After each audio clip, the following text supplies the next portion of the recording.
Boa tarde a todas e todos. É com um prazer que eu abro o nosso 5º encontro do Fórum Permanente sobre Genocídios e Crimes contra a Humanidade.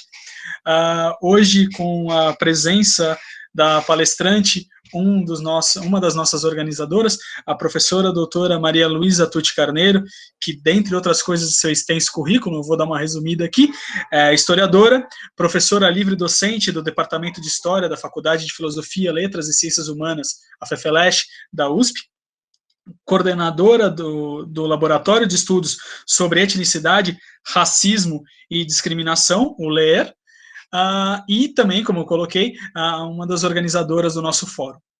Para mediar, temos o nosso querido colega e pesquisador do CEPIM, o Antônio Cavalcante, que é cientista político, linguista e artista visual, graduado em letras pela Unesp e University of Georgia, e mestre no programa de pós-graduação em Ciência Política pela Universidade de São Paulo, além de ser pesquisador do nosso centro de pesquisa, e também o autor dos nossos flyers de divulgação e da obra que ilustra o nosso fórum, os nossos flyers do fórum, que é chamada cujo título é O Imigrante, Olhos sobre Tela, de 2019. Agradeço a presença dos professores Paulo Borba Casella e do professor Arthur Roberto Capella Giannatasio, e de todos e todos, e com prazer passo a palavra à professora Maria Luísa Tucci Carneiro. Professora, eu vou já começar com os slides, tá bom? Perfeito, obrigado.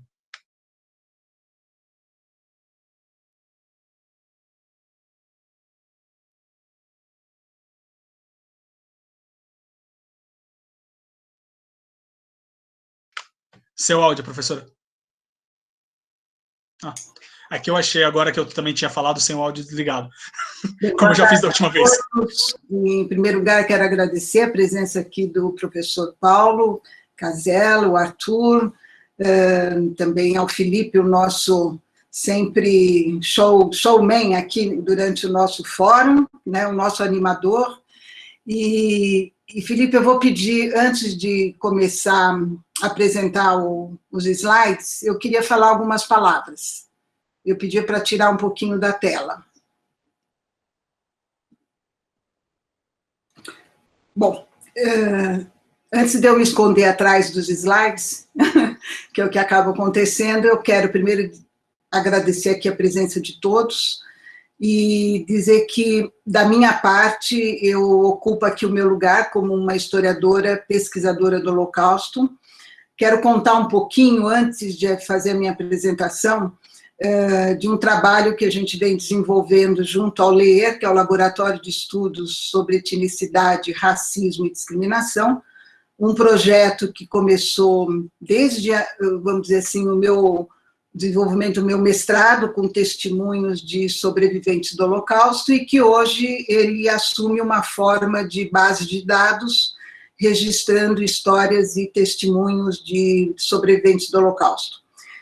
Eu acredito que deve ter, inclusive, alguns pesquisadores desse projeto aqui. Eu vi Blima Lober, por exemplo, que é uma das grandes, importantes assistentes aqui, pesquisadoras do projeto Arc-Shoah, e enfatizo, na minha fala de hoje, a importância dos testemunhos. Então, esse é um trabalho já de muitos anos, não é? Hoje, toda essa pesquisa encontra-se publicada, em grande parte, numa coleção chamada Vozes do Holocausto, pela editora Mayanot, e também em vários livros meus, entre eles um que trata dos refugiados fugitivos do Holocausto, que é o Cidadão do Mundo, e, recentemente, a publicação de uma espécie de um manual, um livrinho de bolso, vamos dizer assim, chamado 10 mitos sobre os judeus. Eu vou fazer referência a essas obras durante a minha fala, e gostaria de enfatizar que eu não vou apresentar aqui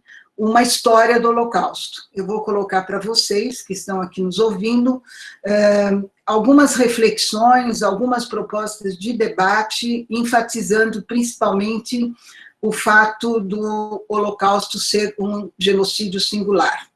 Então, esse vai ser o fio condutor da minha fala.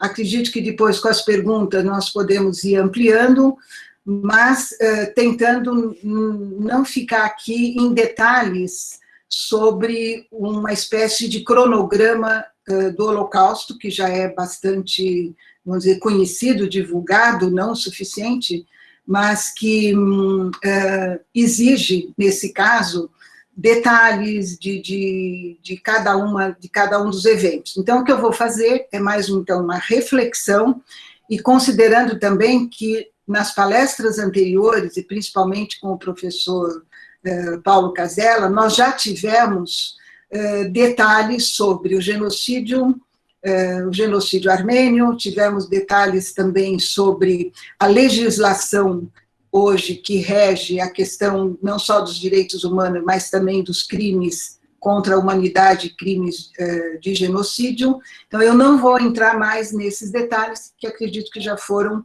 colocados nas palestras anteriores. Então, a minha fala hoje, ela é muito mais de reflexão, né, que eu faço sobre o Holocausto enquanto um crime singular, enquanto um genocídio singular. Então, eu vou começar exatamente dessa questão, e peço, então, ao Felipe que apresente o primeiro slide, onde eu já inicio com esta colocação sobre a questão do Holocausto enquanto genocídio singular. O que nós temos visto nesses últimos anos é um uso indevido da palavra Holocausto, né? Vocês podem depois procurar pela internet, vocês vão encontrar NX manifestações, né, onde o Holocausto ele acaba sendo diluído por colocações muitas vezes politizadas, fora de lugar, e que acaba tirando esse uso que o Holocausto realmente deve ter, né? Então, o que eu vou trabalhar hoje aqui com vocês, e vou tentar fazer uma reflexão, é como nós devemos, né, pensar o Holocausto num sentido muito mais amplo, como esse nome, ao longo dos anos, ele tem sido, ou tem tido um mau uso. Eu quero lembrar aqui, por exemplo, o tratamento da expressão Holocausto brasileiro, em um livro que trata especificamente sobre espaços de exclusão, sobre hospícios, né? Não há termo de comparação, quer dizer, é uma palavra que ela tem o seu lugar certo no contexto da história da humanidade. Não vou nem falar na história europeia, nem na história específica da diáspora judaica, ou como vocês queiram colocar. Então, o sentido que eu dou é exatamente esse, e que é o mais usado pelos especialistas, que o Holocausto ele tem um sentido amplo, o nome dado, então, àquele período de perseguição, que eu considero o início em 1933, até o extermínio, ou seja, o 1945, com a abertura dos campos de concentração. Há uma confusão muito grande quando as pessoas tentam determinar o início do Holocausto coincidindo com a ocupação da Polônia, ou seja, o início da Segunda Guerra Mundial. Então, existe um período exato, de 1933 a 45, o termo, ou a palavra Holocausto, deve ser usada no sentido tanto da perseguição como da fuga dessas pessoas perseguidas, e terminando com, ou culminando com o resultado, não é, dessa perseguição, que foi o extermínio. Eu vou entrar depois em detalhes. Então, ele é singular no sentido que a palavra não deve ser aplicado a outras situações históricas. Muitas vezes nós usamos Shoah, né, mas eu lembro sempre que Shoah se refere especificamente à solução final da questão judaica. Tanto é que o termo Shoah, se vocês procurarem, vocês vão encontrar oferta de sacrifício, queimado, no caso da palavra no grego, catástrofe no hebraico, destruição, né, usada no Yiddish, mas que vem também do hebraico. Então, eu entendo o Holocausto como um longo processo onde o antissemitismo ele teve um papel fundamental no sentido de criar, veja bem, criar situações que favorecessem, primeiro, a perseguição, culminando depois com uma proposta de extermínio, que é a chamada solução final da questão judaica. Vocês vão encontrar também na história do Holocausto a solução final da questão cigana. Então, existem meandros ou detalhes que podem ser pesquisados de acordo com as etnias perseguidas ou os grupos políticos perseguidos, como, por exemplo, quando nós nos referimos à prática da eutanásia, com relação a grupos, né, que não estavam de acordo com aquele perfil do ariano puro ou da raça pura, como nós vamos ver ao longo desse processo de construção do extermínio dos judeus. Então, quando eu estou falando aqui em genocídio singular, eu uso o Holocausto no sentido de que ele foi um fenômeno genocida, um assassinato sistemático patrocinado pelo Estado alemão com a colaboração dos vários países ocupados, mesmo que nem toda a população tenha colaborado, mas houve sim um colaboracionismo por parte desses países, e que culminou realmente com a morte de mais de 6 milhões de judeus, milhares de ciganos, dissidentes políticos, homossexuais, e aí nós temos uma lista enorme de categorias, vamos dizer assim, que não se encaixavam naquele modelo desejável de cidadão ariano puro. Aqui nesse caso, ou seja, nesse etiquetamento, não é, do ser humano entre aqueles que são desejáveis e os indesejáveis, exatamente esse vai ser um dos motores propulsores, não é, para levar adiante esse assassinato. Passando para o outro quadro, nós vamos começar a ver, então, ou buscar por que eu estou tratando aqui as singularidades do Holocausto enquanto um genocídio. Primeiro, porque nós não temos precedentes. Precedentes, eu digo, com relação à dimensão, quer dizer, precedentes que cruzou fronteiras nacionais e uma das formas mais extremas de genocídio já conhecidos. Quando nós falamos, por exemplo, no genocídio armênio, nós costumamos tratá-lo ou abordá-lo enquanto o primeiro genocídio moderno, né, entre os tantos genocídios que nós vamos tratar aqui no fórum.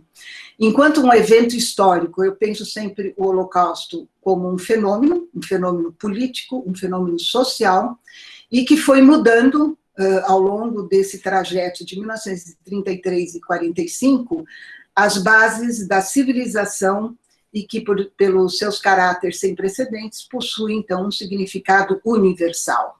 Né? Por que universal? Porque, enquanto um fenômeno sociopolítico complexo, ele acabou resultando, por parte do Estado alemão e dos países colaboracionistas, numa engenhosa combinação tecnológica atrelada à propagação de mitos. Então, essa é uma das razões que eu fui estudar os mitos sobre os judeus e tentar entender como esses mitos políticos interferiram na mentalidade da população, não só alemã, mas de todos aqueles que colaboraram com o Holocausto, que acabou somando forças com uma xenofobia que também já existia, não é que tudo isso foi novidade, mas tanto o antissemitismo, os mitos, a xenofobia já estavam presentes na sociedade alemã, e que com o incentivo de uma propaganda cada vez maior, né, por parte do Estado nazista, culminou então com o fanatismo e daí a crueldade sem limites alcançada pelo Holocausto. Então, como resultado, nós tivemos, a partir da propaganda, que foi incrementada cada vez mais pelo Ministério da Propaganda da Alemanha nazista, nós temos, então, como resultado, séculos de ódio que foram reciclados e adaptados àquela realidade de uma Alemanha que saiu derrotada da Primeira Guerra Mundial, de uma crise econômica, lembrando aqui Hannah Arendt, que sempre enfatiza que os momentos de crise são momentos perigosos, porque eles acabam criando um terreno fértil para a propagação do ódio. Então, é nesse sentido que eu vejo o ano de 1933, ou a década de 30, como uma década fértil para a propagação do antissemitismo, não é? Então, nesse sentido, os discursos de ódio foram incentivados, foram reciclados e adaptados àquela realidade no momento, onde judeus, negros, ciganos, homossexuais, em distintos momentos da história que já haviam sido discriminados, foram agora adaptados, né, àquela ideologia propagada pelo Estado totalitário alemão, e também lembro que depois isso vai ser reabilitado na Itália fascista, depois em Portugal, em Brasil, em Espanha, quer dizer, em estados autoritários, inclusive Brasil. Como que eu vejo no contexto da singularidade? Como um divisor de águas na história da humanidade, tentando avaliar, e eu sempre chamo atenção para isso, a capacidade que o homem tem, né, ou o ser humano, para não especificar aqui o homem, porque tanto homem como mulheres, não é? De fazer o mal como fazer o bem. Então, nesse sentido, nós temos um divisor de águas, e também, ao mesmo tempo, um desafio, né? Um desafio tentando trazer o tema do genocídio para o tempo presente, tentando entender, através do genocídio, como esse mal continua sendo praticado, como que o antissemitismo ele continua sendo reabilitado, como que os discursos de ódio acabam encontrando, não só no Brasil, mas hoje no mundo, um terreno fértil, apesar de tudo que aconteceu no passado. Então, considerando a atualidade do tema, eu passo aqui para o nosso próximo quadro, onde eu tento lembrar que, apesar de todas as provas que nós temos de que o Holocausto aconteceu, e aconteceu de uma forma sistemática, sustentado por não só apenas o Estado alemão, mas pelos países colaboracionistas, né, existem pessoas, existem grupos políticos que não olham para esse passado como deveria ser, ignoram as fontes e atentam, por interesses políticos, eu chamo sempre a atenção para essa parte, vamos dizer, dessa apologia que se faz ao negacionismo, de que algumas pessoas tentam relativizar o que foi o Holocausto, ignoram essa singularidade que eu coloquei, quer dizer, não existe nada parecido ao Holocausto, nem podemos aplicar esse termo a outros fenômenos políticos sociais. Existem pessoas que negam a existência das câmaras de gás, né? Vocês vão encontrar aí já alguns exemplos. Se vocês buscarem na internet, vocês vão encontrar diferentes formas de negacionismos. Na historiografia, existe NX títulos que vocês podem pesquisar e encontrar, e aí nós vamos ter o quê? Uma diluição na vala comum, né, onde algumas pessoas tentam e ignoram, né, até mesmo que o Holocausto ele não é um incidente no meio ou em meio à Segunda Guerra Mundial. Então, as pessoas acabam confundindo e tentam minimizar ou relativizar o Holocausto, dizendo que ele foi um acontecimento, e confundem até mesmo com a Segunda Guerra Mundial. Ele começou muito antes, como eu já coloquei, em 1933, e nós vamos percebendo, né, nessa reconstituição, ou ao mesmo tempo dessa reciclagem dos crimes políticos, de que o velho mito da conspiração judaico-comunista sionista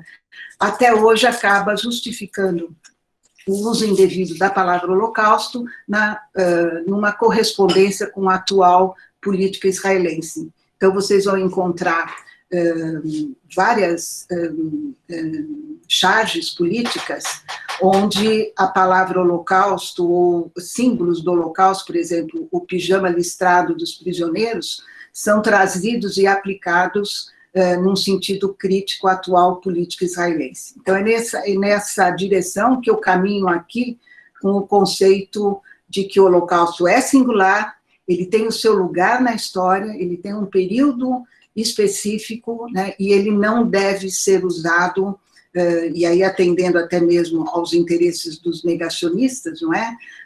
E serem relativizados, né? Não existe um fenômeno igual e há um lugar específico para a aplicação dessa palavra. Continuando, como que nós podemos, então, avaliar, passando do negacionismo para o nosso próximo quadro, como que nós podemos pensar, então, o Holocausto enquanto um genocídio singular, né? Então, nós temos a questão do negacionismo. Pode mudar, Felipe, por gentileza?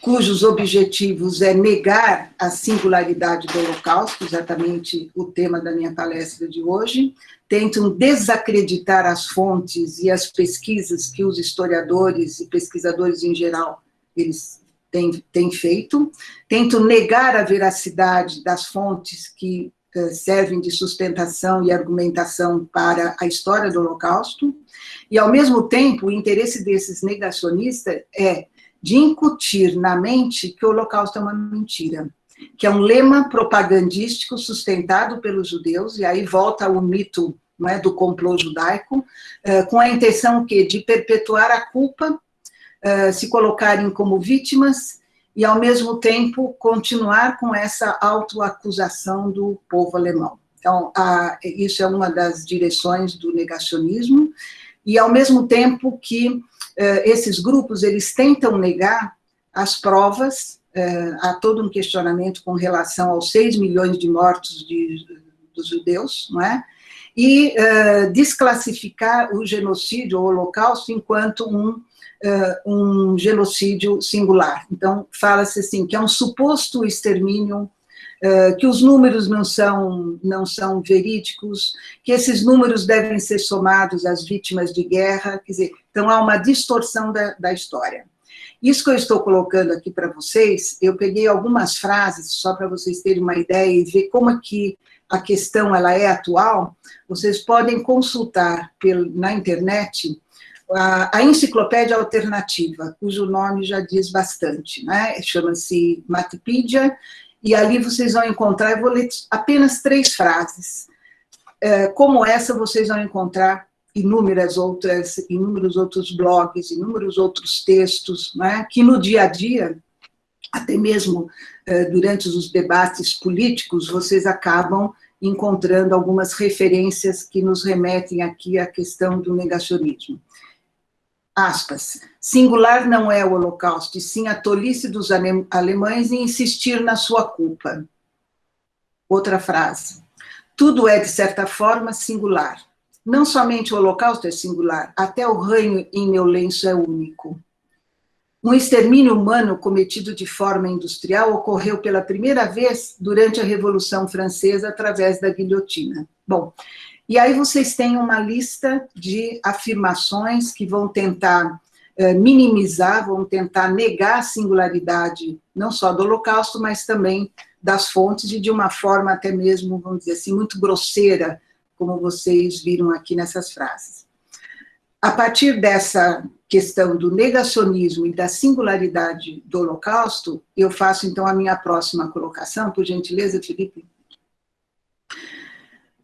Através da história do Holocausto, o que nós podemos aprender? Quer dizer, qual é a contribuição, né, que o Holocausto, do ponto de vista, enquanto um fenômeno político, social, ele traz? Em primeiro lugar, o Holocausto ele não afetou apenas as populações dos países nos quais os crimes nazistas foram perpetrados.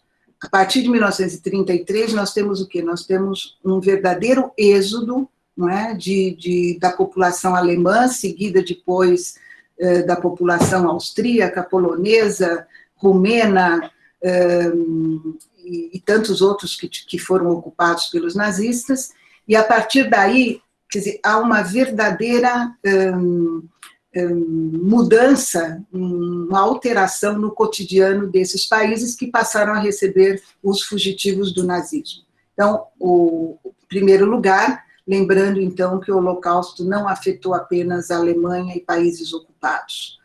O discurso de ódio e as ações genocidas praticadas pela Alemanha entre 33 e 45, e sempre remetendo essa questão aos países colaboracionistas, eles tiveram, então, consequências universais em outras partes do mundo, incluindo o Brasil, né? Nós fomos um país que recebeu cerca de 14 mil refugiados do nazismo, mas que, ao mesmo tempo, alterou a legislação brasileira, né, nesse período, de 37 a 45, com a instituição de circulares secretas, né, eu volto aqui um trabalho que eu desenvolvo há muitos anos, e que colocou em circulação uma política antissemita por parte do Estado brasileiro. Então, apenas para mostrar que as consequências foram universais em várias partes do mundo, incluindo também no Brasil. Nesse sentido, seria interessante o pessoal que é da área de direitos humanos, fazer ou seja, revisitar essa legislação do período Vargas e também do período Dutra, considerando que essa legislação antissemita persistiu até os anos de 1950. Com isso, o Holocausto muitas vezes é colocado por vários pesquisadores e especialistas como uma responsabilidade coletiva, aproximando, então, o Estado dos educadores, os educadores dos jovens, os adultos, não é? No sentido de promover o que é uma cultura da tolerância. Então, estudando o Holocausto, nós temos condições de assumir, eu não digo aqui a responsabilidade coletiva ao genocídio, mas de assumir aqui a responsabilidade na promoção, na informação, não é? Na educação para os direitos humanos. E um importante passo, eu quero lembrar aqui, já foi dado recentemente pelo Conselho Nacional de Educação no Brasil, que instituiu, aprovou e recomendou, graças à interferência não só da CONIB, da FISESP, da Benabrit, né, que tiveram uma atuação importante, o ensino do Holocausto como um material curricular, né, ele hoje faz parte da Base Nacional Comum Curricular, incluindo o tema do Holocausto e as outras vítimas do Holocausto também, não só os judeus, como um tema obrigatório. É nesse sentido que eu coloco a nossa responsabilidade, né, como cidadão diante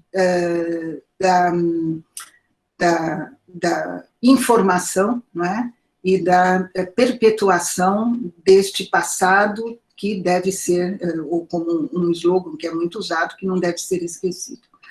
Passando para o próximo quadro, eu lembro aqui, então, eu quero retomar essa linha histórica de 1933 e 45, trabalhando sempre e lembrando sempre quais foram os pontos de ruptura na vida daqueles que foram, então, desqualificados como degenerados ou, então, como subversivos por sua raça ou por sua ideologia. Lembrando aqui que os cientistas tiveram um importante papel, assim como intelectuais, no sentido de dar créditos ao conceito da raça ariana e da raça pura. De 33 em diante, nós temos o que? Os institutos de pesquisa sendo apropriados pelas principais lideranças nazistas, não é? Muitas das verbas que eram direcionadas para esses institutos foram direcionados para pesquisadores e cientistas considerados como arianos. Os judeus perderam seus cargos, foram expulsos das universidades, foram expulsos dos seus cargos públicos. Então, houve, assim, nesse momento, um desequilíbrio, não é? Não só da cultura judaica, mas, veja bem, das pesquisas, né, que vão, inclusive, mudar de lugar, as lideranças vão ser desqualificadas, lideranças judaicas, e eles passam, então, a ser perseguidos, forçados a emigrar, ou então colocados em espaços de exclusão, lembrando aqui os guetos e os campos de concentração, que já aparecem em 1933. Por isso que eu não considero o Holocausto como um fenômeno que teve início a partir da Noite dos Cristais ou com a Segunda Guerra Mundial. Então, nós temos que considerar, nesse período, quais foram os momentos, não é, em que o cotidiano das populações atingidas por essa ideologia nazista que desqualificava o ser humano, em que momento é que houve um desequilíbrio. E lembrando que a partir do momento que eles são desqualificados e são forçados a emigrar para tentar sobreviver, já a partir de 1933, porque eles vão perdendo as suas fontes de sobrevivência, principalmente aqueles que eram funcionários públicos, que eram comerciantes, né? E a partir disso nós temos o quê? Um fluxo imigratório intensificado. Essa questão é levada para a Liga das Nações, hoje a ONU, mas naquele momento o conceito de refugiado político não é o mesmo que o conceito de refugiado de guerra, ele não era um refugiado de guerra, né? E esses refugiados políticos saem em busca de uma nova comunidade de acolhimento. Por isso que eu insisto muito nessa diferença entre o que é o imigrante, né, que muitas vezes ele vai emigrar por uma questão de pobreza que ele vivencia no seu país de origem, ele tenta buscar melhores condições de vida, mas ele não é o imigrante aqui. Ele é um refugiado, ele foge por questões de raça, ele foge por questões de religião, de perseguição religiosa, e também porque a sua vida está em perigo. Né? Então, acho que foi o professor Casella que colocou logo no início, né, como qualificar ou como categorizar o genocídio. No caso, esse é o momento em que já vários elementos começam a entrar em ação. Então, nós temos indicadores que vão diferenciar esses indivíduos, né, que são transformados do dia para a noite, não em imigrantes, mas em refugiados ou exilados, e a partir daí nós temos novas situações de desequilíbrio econômico, desequilíbrio político e desequilíbrio cultural, apenas para tratar em 3 níveis. Podemos estender para desequilíbrio religioso, né, o que vai culminar a partir do momento do encerramento, vamos dizer, desse fenômeno, nos anos de 1945, vai culminar, então, com o genocídio também cultural, né? Não é apenas o genocídio físico. Então,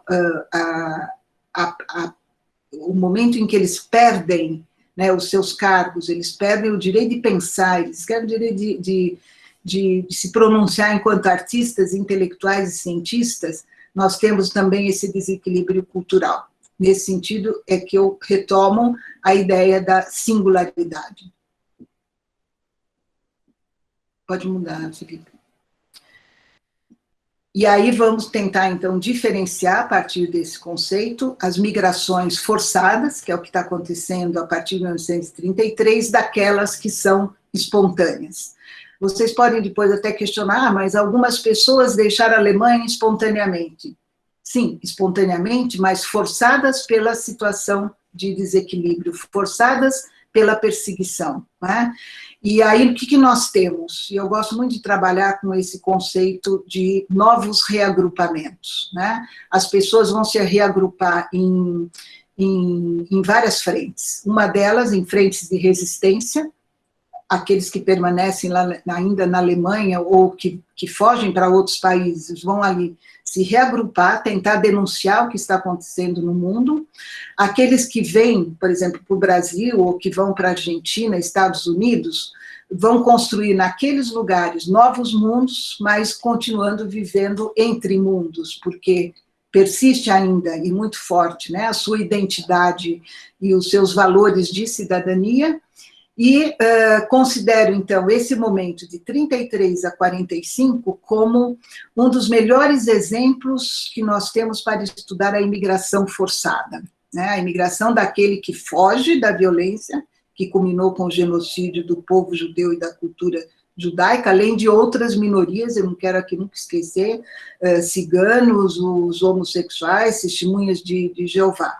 Então, a imigração forçada, nesse momento, ela é ela vai em diferentes direções, e lembro que o Brasil, apesar das circulares secretas, ele acolheu vamos dizer assim, ele acolheu um grupo muito importante de cientistas, artistas e intelectuais. A partir de 1945, quando nós não temos mais a violência nazista, nós falamos, então, num êxodo espontâneo, um êxodo delineado pela tentativa de retorno à vida. É muito importante ouvir aqui os testemunhos, eu acho que são considerados hoje uma das principais provas e de vozes, não é? Que podem testemunhar sobre o Holocausto, aqueles que sobreviveram aos campos de concentração, que fizeram parte desse êxodo espontâneo. Muitos, por exemplo, imigraram para Israel, outros foram para os Estados Unidos, Argentina, que é onde existiam as grandes comunidades, tentando reencontrar uma nova maneira de olhar a vida até mesmo. Por isso que eu chamo, eles continuam vivendo entre mundos, alguns têm uma dificuldade muito grande devido aos traumas vivenciados nos campos de concentração, e esse êxodo espontâneo nos leva também a refletir sobre a perda de referências. Muitos deles já não querem voltar para suas casas. Há um trauma, né? Quer dizer, voltar para onde? Já perderam a família toda. Quer dizer, a quem encontrar? Então, é muito interessante ouvir as vozes e tentar ver como é que foi esse retorno à vida, né? Em seguida. E aí, eu não vou dar uma aula aqui sobre o Holocausto, mas eu quero retomar, quando eu falo em pontos de ruptura, né, a referência de que podemos começar, sim, a pensar na sistematização, não é, do genocídio a partir da ascensão de Hitler. Agora eu vou pedir ao Felipe passar em seguida algumas imagens.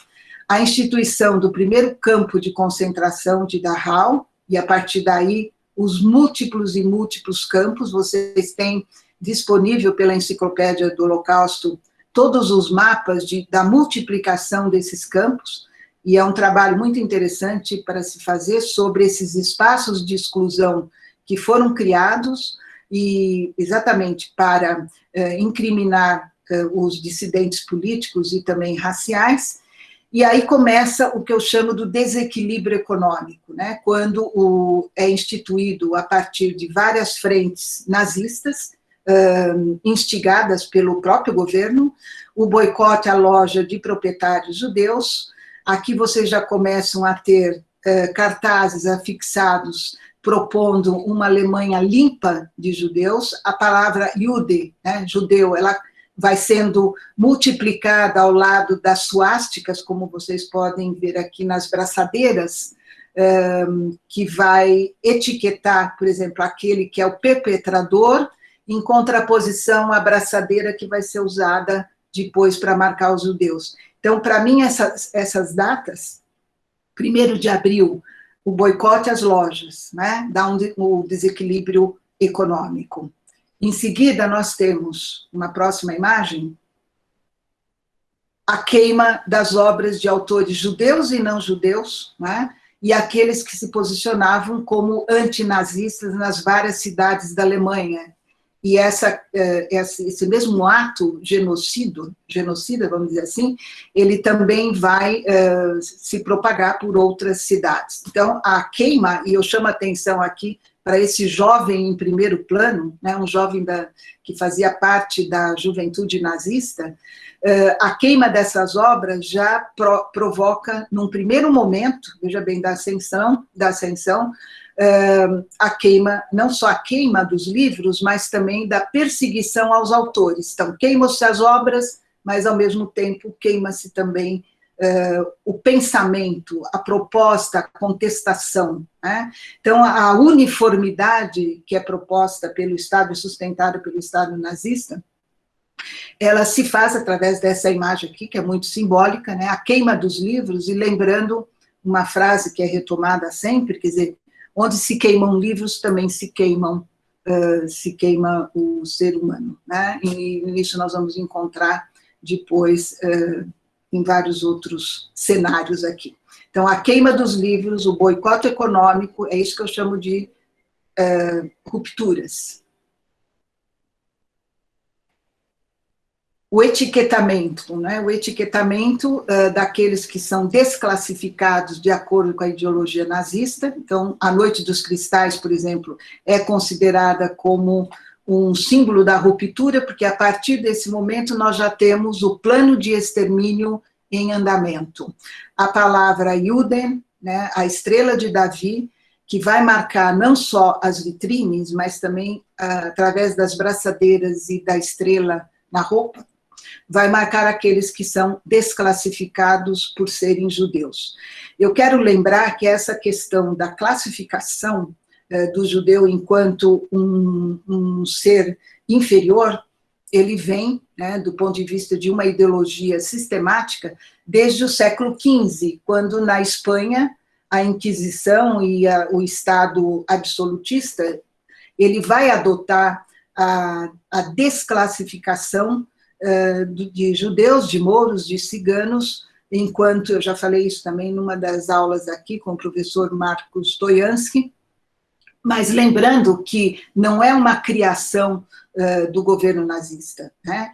E há uma herança que é secular, do antissemitismo, que vai sendo reciclado desde a antiguidade até os dias atuais, e a palavra Juden, no sentido de desclassificar, não é, os judeus, ela vai ganhando cada vez mais um circuito nacional, naquele momento na Alemanha, e que depois vai ser multiplicado nos países colaboracionistas. Então, a Noite dos Cristais é bastante simbólica, né, no sentido de entender o Holocausto enquanto, né, um fenômeno sistemático aplaudido por parte da população, né, não apenas alemã, mas também por parte da população de outros países ocupados. Não podemos ampliar essa culpa, no sentido de uma culpa coletiva, mas é importante lembrar que houve, sim, uma colaboração, né? Os alemães não são os únicos aqui culpados, né? Mas o meia-culpa ainda diz respeito a uma situação atual de silêncio, de esquecimento, e que também vai fortalecer o negacionismo. Um outro momento, vocês vão encontrar na próxima imagem, quando vocês já têm as marcas dos estigmas, né, do desclassificado, já aqui institucionalizado, vamos dizer, através da estrela que vai marcar esses judeus que vão para os campos, e, ao mesmo tempo, pela instituição e a multiplicação dos espaços de exclusão, campos de extermínio, campos de trabalho, o gueto, né? Vocês encontram hoje um registro incrível, né? Porque eu quero lembrar aqui que os nazistas tinham o Estado nazista tinha uma preocupação muito grande com o registro. Nós encontramos hoje, e por isso que o Holocausto deve ser considerado como um crime singular, porque nós temos provas, não é, nos arquivos que são, assim, incríveis, no sentido de você ver os detalhes dessa perpetuação, vamos dizer, da discriminação e de tentar mostrar e inferiorizar ao mesmo tempo esses grupos. Eu chamo a atenção, por exemplo, essa fotografia que vocês estão vendo aqui em primeiro plano, ela foi feita por 2 oficiais nazistas, que nesse momento estavam fotografando a chegada em Auschwitz de vários trens de transporte, e vocês podem encontrar, e aí eu faço uma sugestão, que entrem no Google e procurem lá o álbum de Auschwitz, né?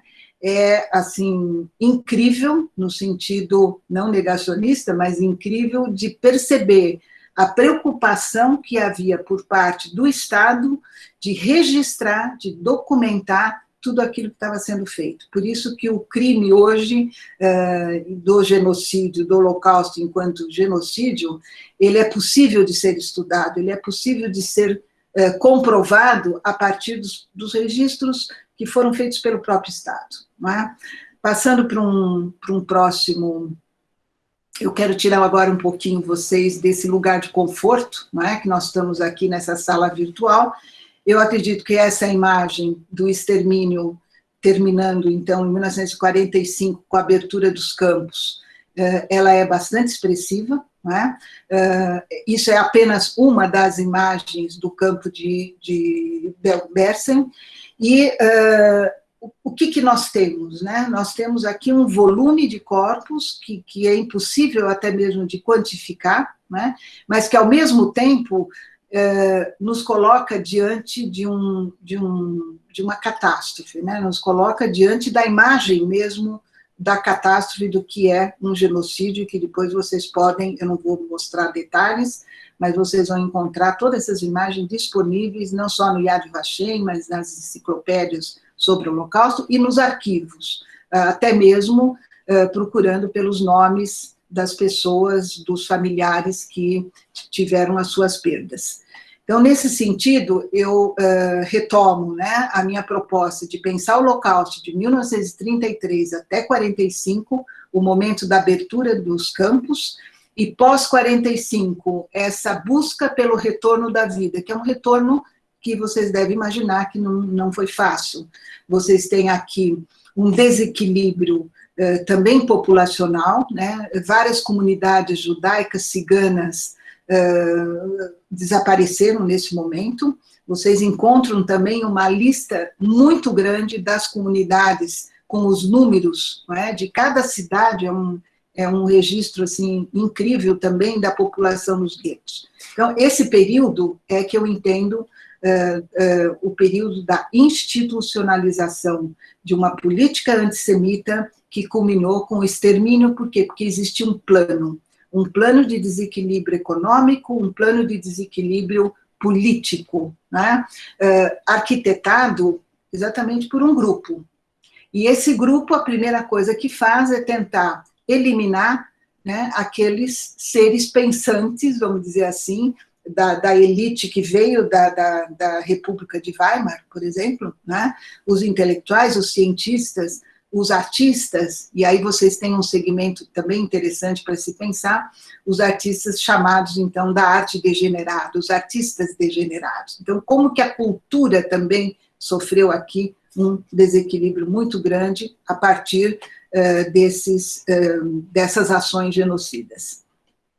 Passando para um próximo quadro, eu quero, então, chamar a atenção para esses múltiplos mundos da violência, e alertando para a importância dos testemunhos enquanto uma modalidade de memória. Vocês vão encontrar nesses registros, ao longo desses anos todos, marcas da violência totalitária e do genocídio que foram registradas. Vocês encontram vestígios deixados pelas vítimas em desenhos, em poemas, em músicas, em fotografias, em diários, não é? E nós tentamos hoje, pelo projeto Arkshoah, recuperar vários desses arquivos pessoais, e com isso nós temos condições, veja bem, a partir de arquivos pessoais, a partir dos testemunhos, de reconstituir as marcas da violência totalitária, de abrir um debate permanente sobre as perdas, a violência, o trauma, a sensibilidade que foi totalmente desequilibrada,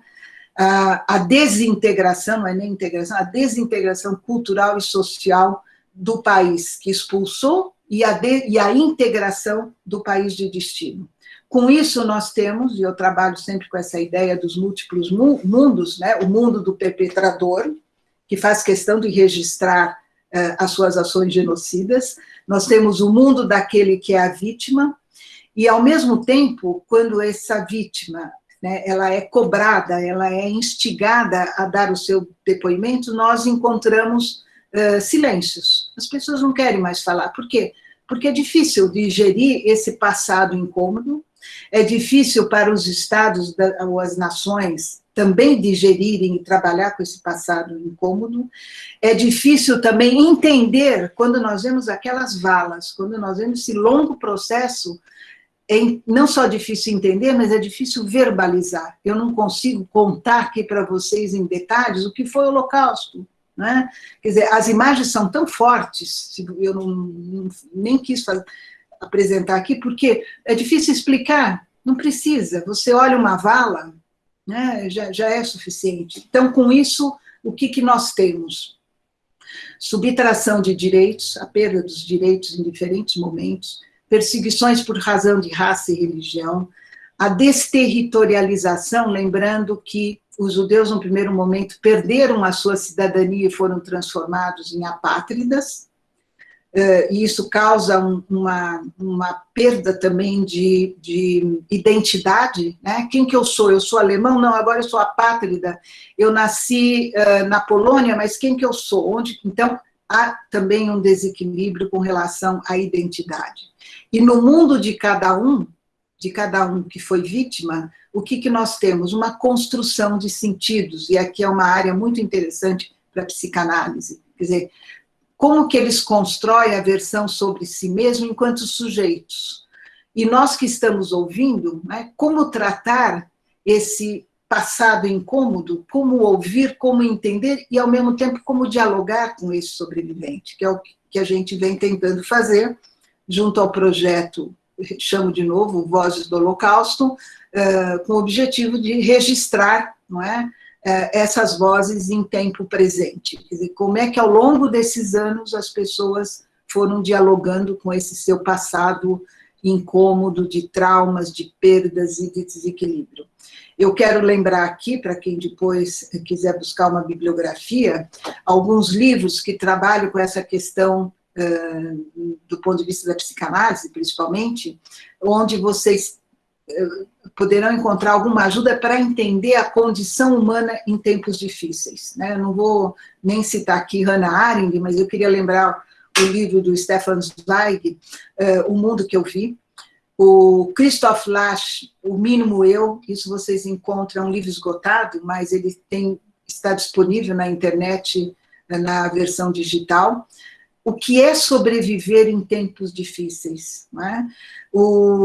A autobiografia que foi deixada pelo Wilhelm Flusser, hoje traduzido em vários idiomas, Bodenlos, uma autografia filosófica, foi a partir dele que eu cheguei a esse conceito de entre mundos e viver em mundos diferentes, em comparar os mundos. Vocês imaginem Wilhelm Flusser, por exemplo, saindo de Praga e vindo para o Brasil, quer dizer, como que ele vai trabalhar, não é, a sua identidade, muitas vezes perdida, substituindo pelo novo idioma, substituindo por um novo cotidiano, quer dizer, o que é viver entre dois mundos. Tá?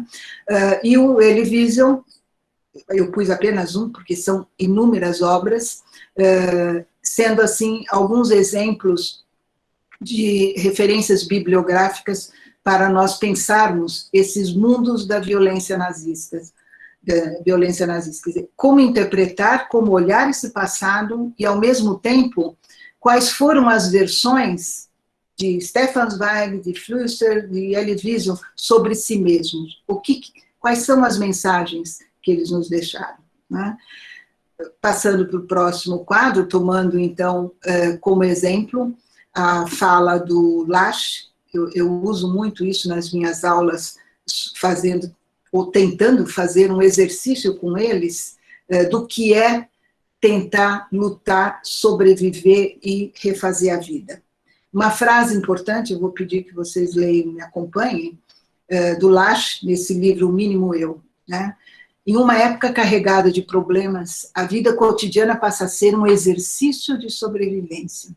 Vive-se um dia de cada vez. Aliás, é muito interessante pensar isso hoje em tempos de pandemia. Raramente se olha para trás, por medo de sucumbir a uma debilitante nostalgia. E quando se olha para frente, para ver como se garantir contra os desastres que todos aguardam. Em tais condições, a individualidade transforma-se numa espécie de luxo, fora de lugar em uma era de eminente austeridade. A individualidade supõe uma história pessoal, amigos, família, um sentido de situação. Sob assédio, o eu se contrai num núcleo defensivo em guarda diante da adversidade. O equilíbrio emocional exige um eu mínimo, não o eu soberano do passado. A preocupação com o indivíduo, tão característica da nossa época, assume a forma de uma preparação com a preocupação com a sobrevivência psíquica. Perdeu-se a confiança no futuro. E aí eu pergunto, passando para o próximo slide. Quais são as inquietações quando nós pensamos no futuro? Ou quais são as inquietações daqueles que estavam num campo, num gueto, num campo de concentração? Quer dizer, eu chamo aqui, nesse momento, a metáfora do labirinto, quer dizer, andamos, andamos e encontramos uma esquina sem saída. Tudo isso leva ao desequilíbrio, à desrazão e nos mostra a desumanidade. Então, quando eu estudo o Holocausto, quando eu escuto os testemunhos, eu levo em consideração os momentos que aquelas pessoas, né, vivenciaram nesse labirinto, onde elas já não encontravam mais uma saída, os momentos que elas sentiram ao perderem os seus entes queridos, perderem os seus bens, perderem os seus empregos, quer dizer, o desequilíbrio não só emocional, mas também físico, a desrazão, tentando entender o que estava acontecendo naquele momento, e a desumanização. Como disse o Elie Wiesel, nós perdemos os cabelos, perdemos as nossas roupas, perdemos os nossos bens, e eu me encontrei o que? No fundo do poço. Né? Então, essa desumanidade é a questão dos direitos humanos, o direito mínimo de dignidade, né, que devem servir aqui neste momento para as nossas inquietações. E aí vem o nosso próximo slide. Perder a confiança no futuro como a Legolache. O que eu entendo? Eu entendo que esse sentimento ele deve ter predominado, sim, entre aquelas pessoas que eram vítimas do extermínio nazista, e é sobre esse prisma que eu entendo que nas situações de genocídio nós devemos buscar, e eles também, acredito, tentando dar um sentido à vida, né? Como nós lemos um pouco antes, quer dizer, viver um dia de cada vez, porque você não sabe o que vai ser no dia seguinte. E com isso, muitos sobreviventes explicam, nos seus testemunhos, como eles conseguiram ultrapassar, superar as dificuldades, não tendo comida, né, com doenças, com epidemia de tifo, com a perda da mãe, pensando aqui, crianças pequenininhas que foram levadas para qualquer lugar, e ao mesmo tempo, com a abertura dos campos, como usufruir daquela liberdade? O que fazer? Voltar para onde? Então, essa reorganização da vida que é interessante entender a partir dos testemunhos, e também como que eles vão atuar, né, nessas novas condições. Mas, veja bem, é muito difícil que essas pessoas, né, percam os seus traumas. Por quê? Porque os traumas deixaram marcas para sempre, e nós temos que respeitar. Apesar do descrédito da política e do ideal do bem comum, essa ideia de comunidade livre, né, ele está livre, e agora? O que ele faz? Ele está distante dos regimes totalitários. Muito bem, ele vive numa democracia hoje. Mas como que ele faz para dialogar com aqueles traumas do passado? Como que ele vai conseguir se mobilizar em frentes de resistência, pensando hoje que nós temos, novamente, os antinazistas, grupos que atuam a favor, por exemplo, do negacionismo, né? Como promover laços de solidariedade, não só entre os grupos, mas em prol de uma sociedade que tenha, né, como frente de resistência, a resistência aos discursos de ódio, aos discursos racistas, como legislar, como trabalhar, pensando, então, num futuro melhor. E é nesse sentido que eu passo agora para a minha próxima reflexão.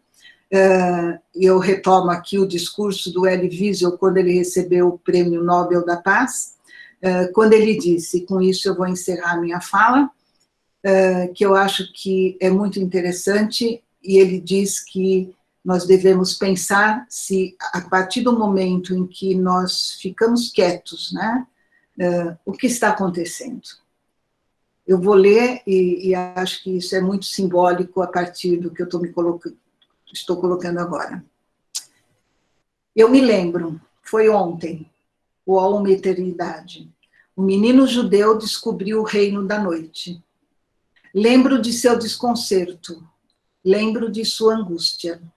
Foi tudo rápido, tão rápido. O gueto, a deportação, o vagão de gado fechado, o altar em chamas onde a história do nosso povo e o futuro da humanidade seriam sacrificados. Lembro que ele perguntou ao seu pai, isso é mesmo verdade? Isso é o século XX, não a Idade Média? Quem consegue autorizar que crimes como estes sejam cometidos? Como pode o mundo permanecer em silêncio? E esse menino agora de volta para mim e pergunta, o que você fez com o meu futuro? O que você fez com a sua vida? E eu respondo que tentei. Tentei manter a memória viva. Tentei lutar contra aqueles que esquecem. Porque, se esquecemos, somos responsáveis, somos cúmplices.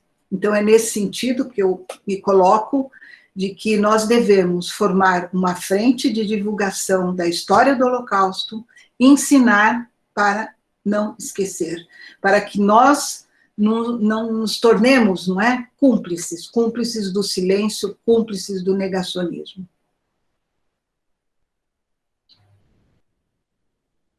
Com isso que eu acabei de falar, temos um desafio, vários desafios. Primeiro, trabalhar a história do tempo presente, né, em plena pandemia, tendo o passado como referência.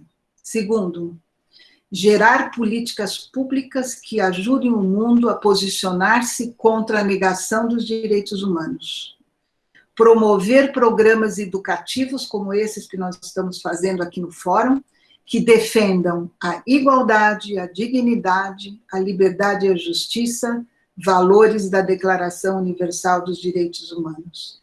E dar a conhecer aos nossos jovens e adultos a história do Holocausto, sem a necessidade de fazer uma conexão direta com a Segunda Guerra Mundial.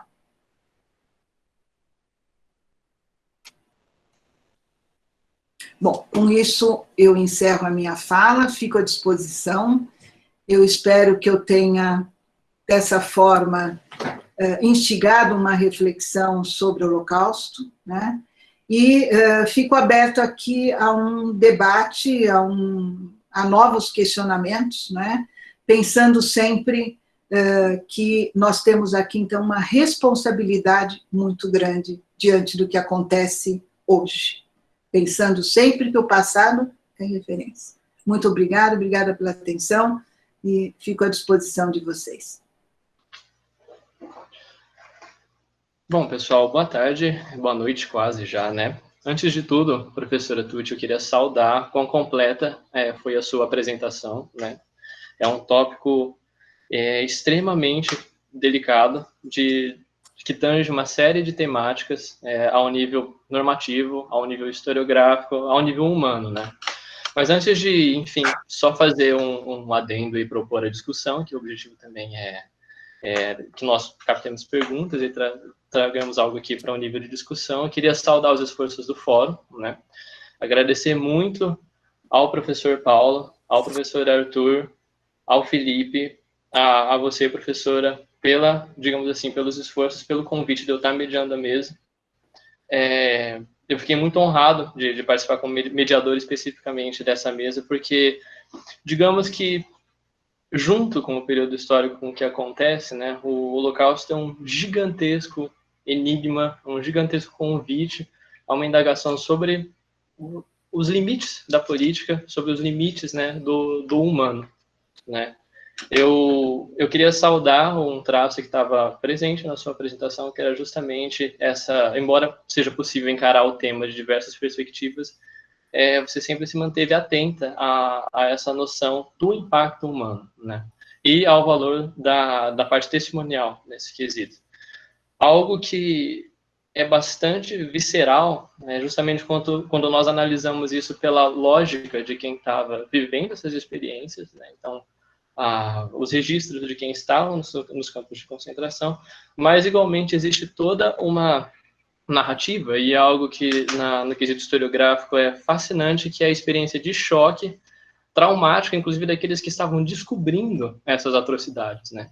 E como isso pôde se processar. Eu acho que o grande desafio historiográfico, tratando da temática do Holocausto, e, ao mesmo tempo, algo que cabe a nós como seres humanos, é justamente pensar como isso pôde acontecer, né? O gancho que foi usado para fechar a apresentação igualmente, né, ele se atenta a esse quesito pelas implicações da memória, né? A cicatriz histórica que o Holocausto traz é única, pelo escopo que ele teve, né? E eu achei crucial a mensagem de que é importante manter ativos os estudos sobre o tópico, reforçar essa noção de cumplicidade pela via da memória, né, do não esquecimento. E existe um elemento ainda mais perigoso, né, que são isso é constatado em aspectos demográficos e de ciência, mas a pesquisa que mostra que gerações mais novas têm pouco conhecimento sobre o tópico, né? Então, é algo que se reitera numa dupla articulação no meio acadêmico e institucional, devemos estar atentos a esse potencial de instrumentalização que acontece na política, mas, ao mesmo tempo, a missão geral da historiografia de sempre revitalizar a visceralidade e os aspectos desse fenômeno, né? Gostei muito da noção terminológica que foi colocada, da necessidade de especificar e tipificar isso em termos exatos, o que é fascinante, terrivelmente fascinante, e compõe a natureza dantesca, né, febril desse episódio. Eu sempre noto que existe essa atmosfera basicamente febril que acontece por uma total e plena desumanização do outro, que assustadoramente acontece em níveis graduais, não é? Isso que é o traço que talvez mereça uma atenção muito delicada. Concordo plenamente com essa perspectiva de que nós não podemos considerar o Holocausto como ocorrendo nessa fase aguda, digamos assim, que remete já ao curso da guerra e tem toda a aceleração de violências nos campos de concentração. O que eu acho que merece um respaldo e uma atenção redobrada da parte normativa, da parte da ciência política, da parte do direito e em toda noção de historiografia como tal, é notar como houve uma gradual revogação de direitos cívicos, a revogação de cidadania mesmo, que é embasada por considerar uma dada população, uma dada etnia, dados os fundamentos de raça como subhumano, né? Então, é incrível pensar quão potente e, ao mesmo tempo, quão subliminar é essa noção de que, considerando o outro, que é sempre o interlocutor na política, é sempre um elemento de grande distensões, conforme você articula debate, polarização, ou conforme você articula o seu interlocutor, quão delicado e quão simples é esse raciocínio de desumanizá-lo, né? Dados diversas características e categorias. No caso do regime nazista, um Estado que fundou políticas públicas e se elaborou através de um estratagema racial, né, que confere os pressupostos mínimos para a cidadania, que deveriam ser um elemento estritamente humano, né? Então, existe uma série de possibilidades de englobar esse tópico. Eu só queria ressaltar o valor dessa análise, desse processo gradual com que ele se operou. E, no meu caso, sendo cientista política e sendo artista também, é sempre importante notar, né, quão contínuo foi esse espectro, né, de medidas que tangiam o social, a violência coercitiva pura e simples, o extermínio, o fuzilamento em massa, e que era transposto igualmente a camadas mais difusas da cultura, né, como foi muito bem articulado. É importante, né, nós estarmos atentos também que o regime nazista tinha uma ambição estética muito, muito aguçada, né? Foi um regime que se fundou nesse prisma de uma recuperação histórica de alguns estratagemas argumentativos, de um sonho febril, basicamente, e de uma ambição de consolidação estética que, na política, é igualmente bastante perigoso. O estético ele acaba tangenciando todas as esferas porque ele se dá com uma visão de mundo, uma percepção de mundo, né? E os nazistas tinham um projeto estético. Esse quesito levado até o limite de aniquilar e de desconsiderar como humano, né, o outro, para implantar essa visão de mundo. mas eu acho que nós podemos sempre adentrar uma série de traços conceituais, teóricos, normativos, né, de dados, mas eu suponho que, muito provavelmente, de todos os episódios históricos, o que se ressalta mais, no caso do Holocausto, é esse teste de humanidade, daqueles que fizeram e exerceram essas ações, daqueles que sobreviveram a essas ações e daqueles que foram quantificados como números e como resquício espectral de ser humano, né? Os aliados, quando desbravavam e estavam liberando os campos de concentração, uma metáfora recorrente que surge nas narrativas deles é justamente de cadáveres ambulantes, né? De espectros, desprovidos de qualquer última sombra de vontade, por assim dizer, qualquer última sombra de respiro de vida, mesmo que estejam vivos, né?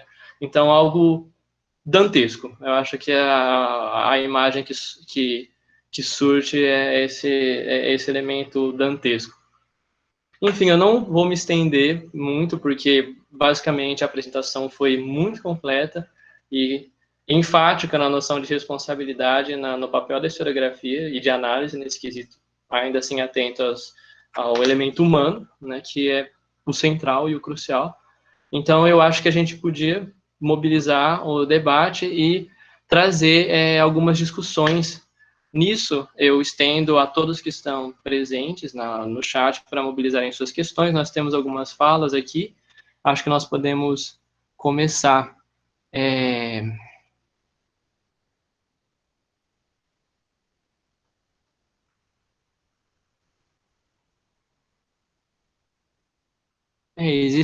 Tem a Regina que comenta a respeito da noção de individualidade, né? Mas deixa eu ver se tem algo mais fechado que a gente possa colocar.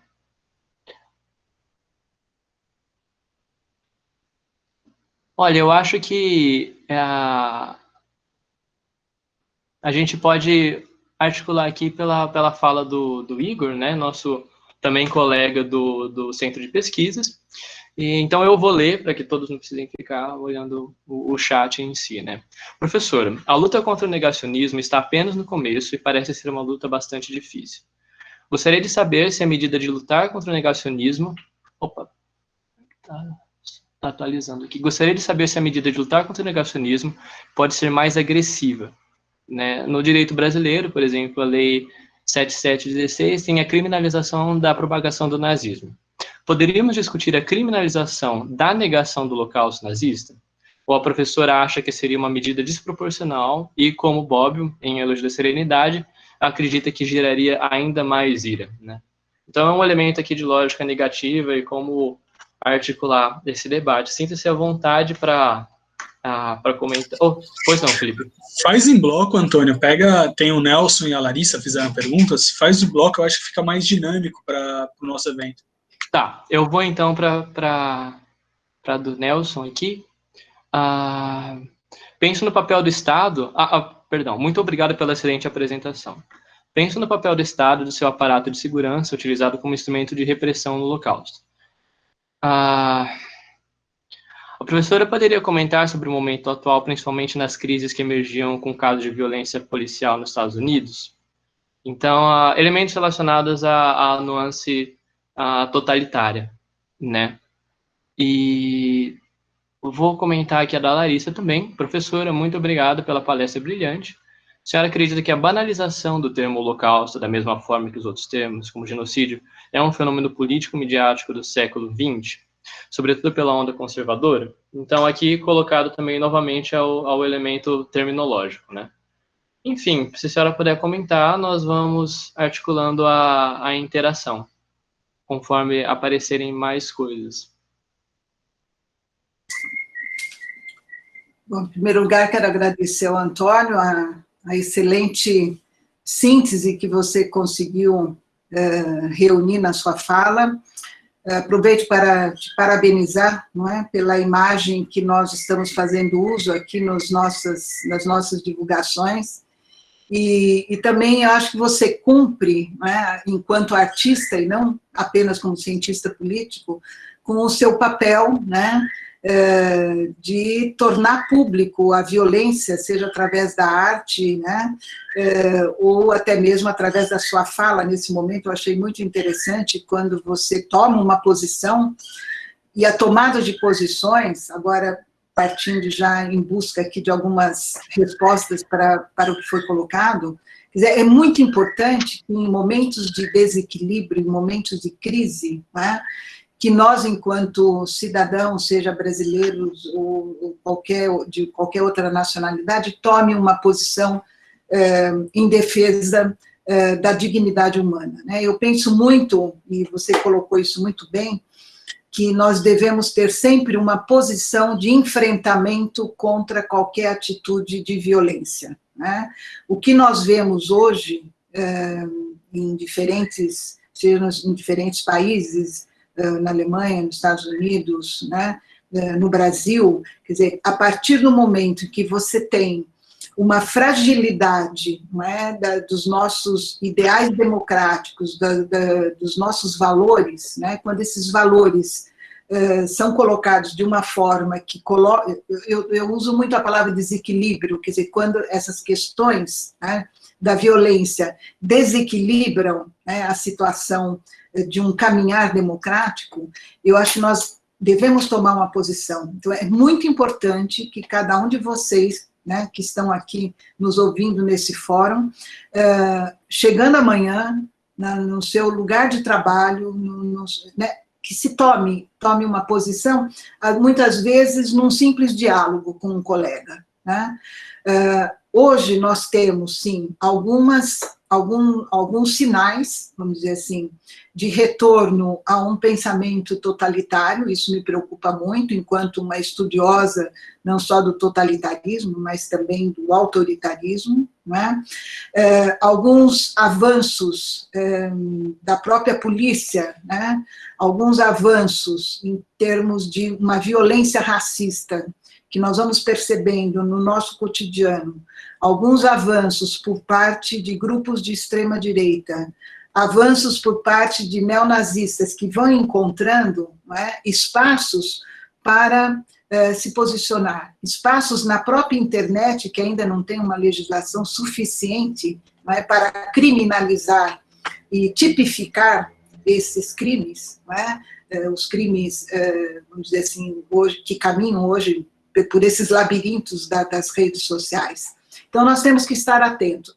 Eu entendo que, enquanto educadores, enquanto cientista social, enquanto artista, enquanto mãe, enquanto pai, não é? Nós temos aqui uma responsabilidade no sentido de informar e de formar. Então, eu tenho uma preocupação hoje muito grande com a questão da banalização, não só do Holocausto, mas de outras situações de violência, não é?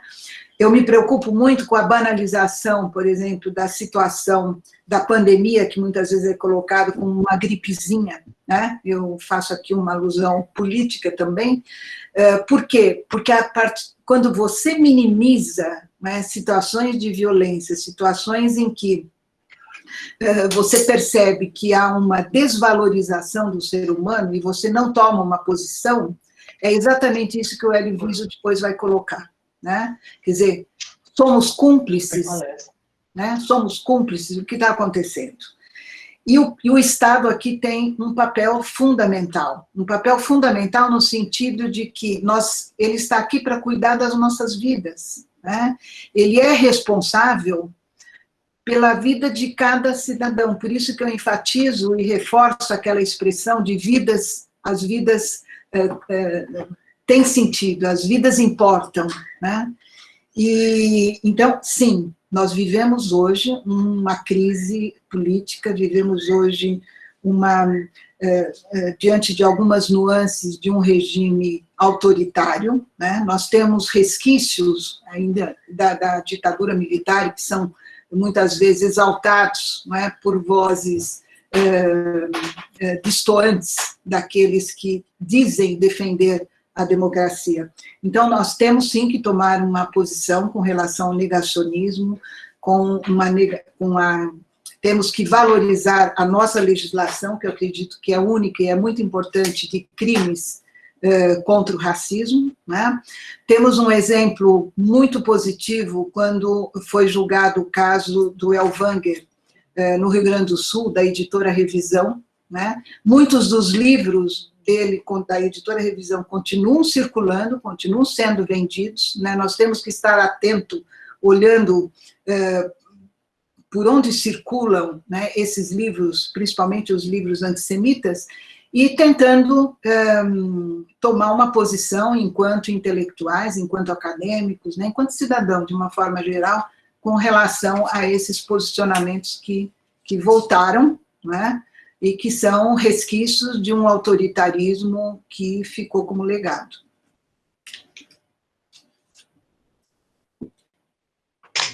Obrigado, professora, pelos seus comentários. Eu gostaria de perguntar se o professor Paulo Borba Casella gostaria de acrescentar alguma coisa, e depois eu passaria a palavra de volta ao Antônio.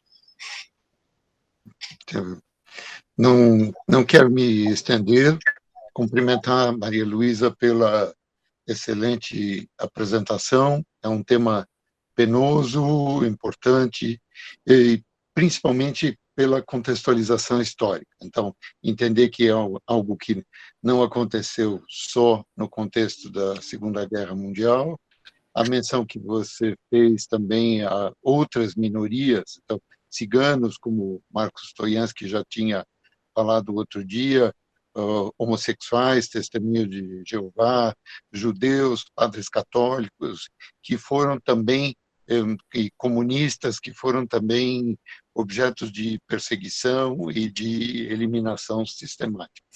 E, sobretudo, entender os riscos para o tempo presente. Então, essa é uma advertência. Então, eu sabia que você não poderia deixar de fazer o paralelo com o momento atual, que tem componentes muito inquietantes, principalmente quando se vê a banalização da violência, da desqualificação da condição humana do outro, e isso tem muito perigo implícito quando é colocado de uma forma jocosa, provocativa e desqualificadora. Ao mesmo tempo, é uma questão que nós não vamos conseguir resolver hoje, é uma grande discussão, quando você diz é um genocídio singular. Então, você fez menção ao genocídio armênio, você fez menção ao genocídio cigano, mas acho que é algo para nós, no curso das palestras desse fórum permanente, nós tentarmos situar, então, esse conjunto. Então, há outros genocídios sobre os quais sequer se fala, como o do povo herero, que, ao resistir à colonização alemã, recebem instruções militares de aniquilação total, o Vernichtungsbefehl. Então, qualquer resistência deveria ser enfrentada com a aniquilação total. Então, daí essa fica uma inquietação e algo para a gente pensar e discutir juntos nas próximas semanas. Então, dá para quantificar os genocídios e fazer uma hierarquia dos genocídios. Isso é algo que me deixa um pouco desconfortável e preocupado. Não digo que você o fez, mas eu acho que é uma coisa que nós precisamos pensar juntos a respeito. Acredito que o Antônio ainda tem outras pessoas que trouxeram as suas inquietações. Eu não quero monopolizar o debate, mas não queria deixar de cumprimentar. Que bom que esse tópico foi tão bem apresentado por você. É o horror absoluto que foi feito de uma maneira sistemática. Ao mesmo tempo, essa contabilização sistemática feita pelo regime nazista torna muito mais claro o que a Turquia até hoje esconde. E a Turquia, de uma maneira escandalosa e revoltante, se vale do Azerbaijão para dizer: Armênia, nós vamos atacar vocês se vocês não se comportarem. Então, isso, o negacionismo turco produz frutos venenosos até hoje.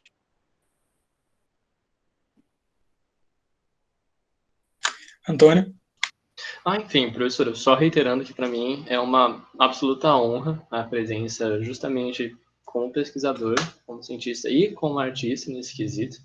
E eu queria, só fazendo uma ligação com esse elemento da banalização, né, sempre lembrar que a colocação de coisas como normalidades, né, e a distensão sistemática que elas recebem na sociedade até que elas se tornem uma sombra, que se tornem algo normal, ela justamente ocorre em níveis iniciais pela via da linguagem, pela via do banal, né, de trazer aquilo a uma esfera que basicamente não merece um respaldo, né? E gradualmente, pela via do discurso, vai se construindo uma tolerância a esses abusos, basicamente, e essas capacidades coercitivas, né?